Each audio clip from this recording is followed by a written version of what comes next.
दोस्तों, ये है मेरे सरसों की फसल।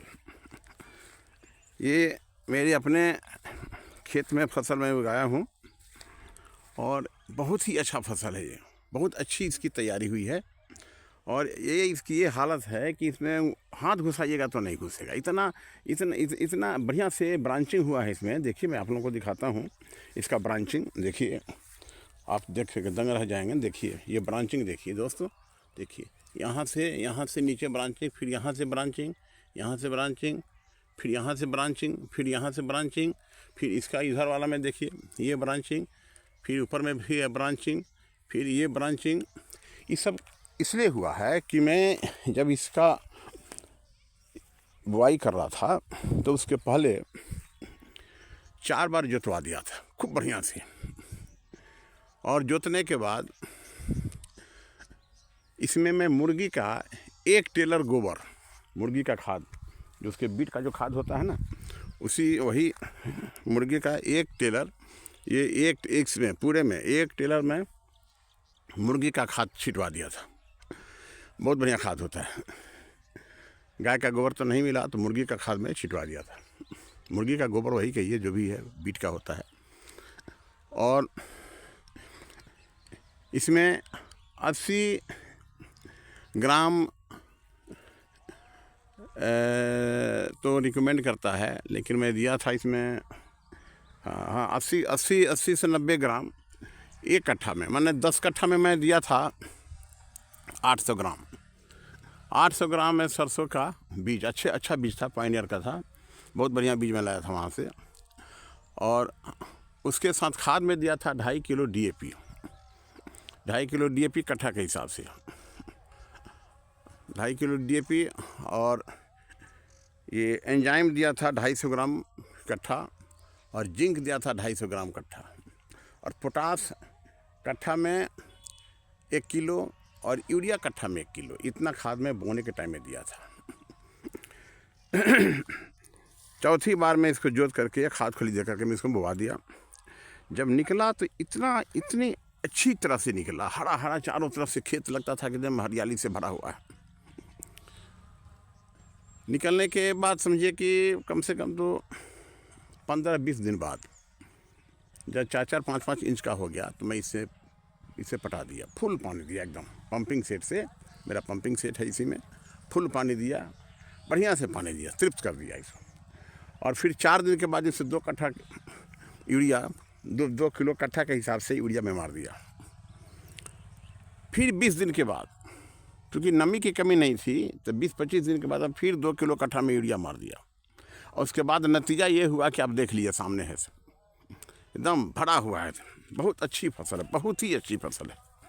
मैं डेली एक बार आता हूँ, मैं आकर के देख जाता हूँ। देखिए इतना अच्छा, देखिए सब में ढेरी पकड़ लिया। देखिए, देखते हैं ना दोस्तों, देखिए सब में ढेरी पकड़ लिया। कितना अच्छा। थोड़ी सी मैं मेहनत कर दिया, खाद खाली पर थोड़ा ध्यान दे दिया, समय पर पानी, समय पर खाद, तो देखिए कितनी अच्छी फसल हो गई। हमें ये कहना है किसान भाइयों कि यदि खेती करनी है तो थोड़ा सा मेहनत बढ़ा दीजिए और अवेयरनेस बढ़ा दीजिए। बच्चा जब छोटा होता है ना तो आदमी कैसे उसको बड़ा करता है, क्या खिलावें, क्या ज़्यादा कितना खिलावें, सबका ध्यान रखता है। ठीक फसल भी वो सही है। किसान आप हैं तो आपकी जो फसल है आपकी संतान के समान है, और उसकी भी देखभाल आप वैसे ही कीजिए। हैं, कैसा बीज लावें, खाद कितना दें, रिकमेंडेड होना चाहिए, और पानी कब दें इसमें। ये आपको ये घास भी निकल जाता था तो घास को मारने की भी मैं दवा दिया था। ये सब करने के बाद आज मैं इस मुकाम पर पहुंचा हूं कि फसल को देख करके मेरा दिल गदगद हो जाता है, बहुत खुश होता हूं। देखिए, अब तो फूल बहुत झड़ गए, अब फूल जो है सो ढेड़ियाँ बदल गए। देखिए, सब दाना बदल गया। देखिए चारों तरफ देखिए, ये सब में फूल था। देखिए ना, देखिए सब में फूल था, सब में दाना भर गया, फूल पूरा लहरा रहा था। तो दोस्तों, ये सरसों की खेती हो या गेहूं की खेती हो, कोई भी खेती हो, जितना जो खाद मांगता है उतना ज़रूर दीजिए।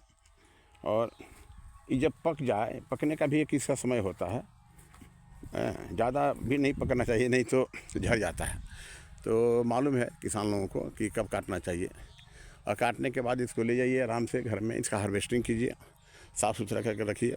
मैं दावा करता हूँ कि 35 से 40 किलो कट्ठा के हिसाब से इसमें सरसों आएगा। वो भी बोला था कि 35 से 40 किलो कट्ठा में देगा।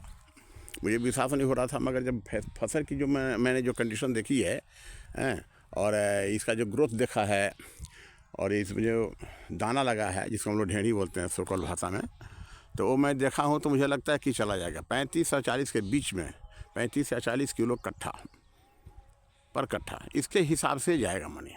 10 कट्ठा यदि आप खेती कर देते हैं, सरसों की खेती बढ़िया से कर देते हैं, बढ़िया से खाद खली दे करके, जुताई शुरू में अच्छी करनी चाहिए और अच्छी होनी चाहिए, 3-4 बार जुतवा दीजिए, मिट्टी अच्छी तरह से तैयार हो जानी चाहिए।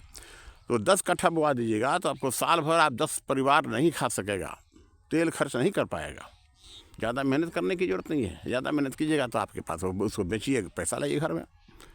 किसी भी साइड से खेती ख़राब नहीं है, बशर्ते कि आप मन ला कर कीजिए और रिलीजियसली कीजिए, बोझ समझ के मत कीजिए। जैसे बच्चा का पालन पोषण आदमी करता है, पढ़ाई लिखाई में खर्च देता है, वो बोझ समझ के नहीं करता है। एक अंदर से एक इच्छा रहती है कि हमारा बच्चा है अच्छा करेगा तो बेहतर है कि हमारा अच्छा, इसका लाइफ अच्छा होगा, हमारा नाम रोशन होगा। वैसे ही खेती का भी है। खेती इतनी अच्छी तरह से कीजिए, मन लगा के कीजिए। बाकी प्राकृतिक आपदाएं जो आती है वो तो अलग चीज़ है, लेकिन जब तक सब कुछ ठीक है तब तक आप खुश रहें, इस ढंग से खेती कीजिए। तो बहुत बहुत धन्यवाद दोस्तों। मेरा वीडियो अच्छा लगता है तो इसे कृपया लाइक और सब्सक्राइब कर दीजिएगा। यदि चैनल से जुड़े हुए नहीं हैं तो सब्सक्राइब करके और आइकन बेल को दबा दीजिएगा please. Thank you very much, thank you.